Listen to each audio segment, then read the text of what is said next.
আপোনাৰ সময় অতি মূল্যৱান, গতিকে ইয়াক ব্যৱহাৰ কৰি কাম কৰক।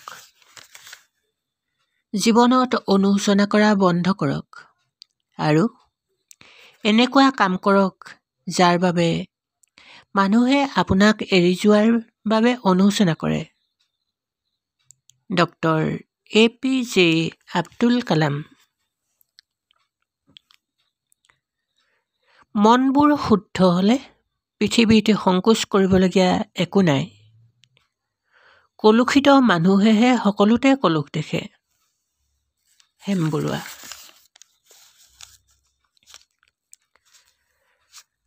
যদি আপুনি নিজৰ কৰ্তব্যক চেলুট কৰে, তেন্তে কাকো চেলুট কৰাৰ প্ৰয়োজন নাই। কিন্তু যদি আপুনি নিজৰ কৰ্তব্যক প্ৰদূষিত কৰে, তেন্তে সকলোকে চেলুট দিব লাগিব। Doctor APJ Abdul Kalam.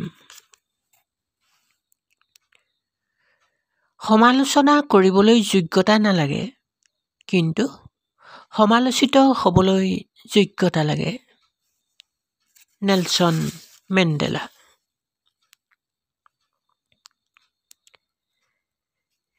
শিক্ষণে সৃষ্টিশীলতা দিয়ে, সৃষ্টিশীলতাই চিন্তালৈ লৈ যায়, চিন্তাই জ্ঞান প্ৰদান কৰে আৰু জ্ঞানে মানুহক মহান কৰে।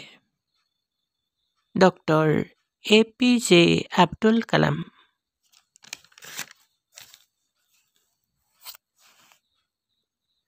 আনে কি কৰিছে ভবাতকৈ নিজে কি কৰিছোঁ সেইটো ভবাহে বেছি দৰকাৰ।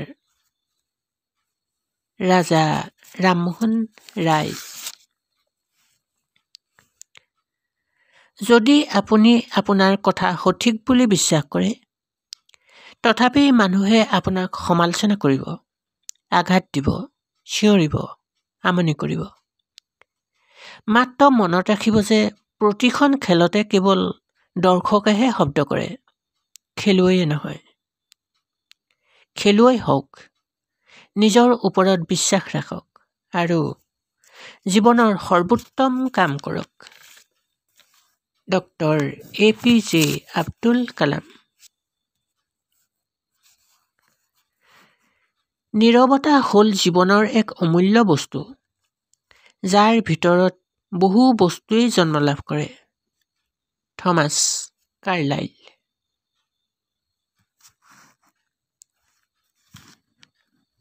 এগৰাকী সফল আৰু এগৰাকী অসফল ব্যক্তিৰ মাজত থকা মূল পাৰ্থক্যটো হ'ল সফল ব্যক্তিগৰাকীয়ে তেওঁৰ ভুলৰ পৰাই শিক্ষা লৈ আগবাঢ়ে।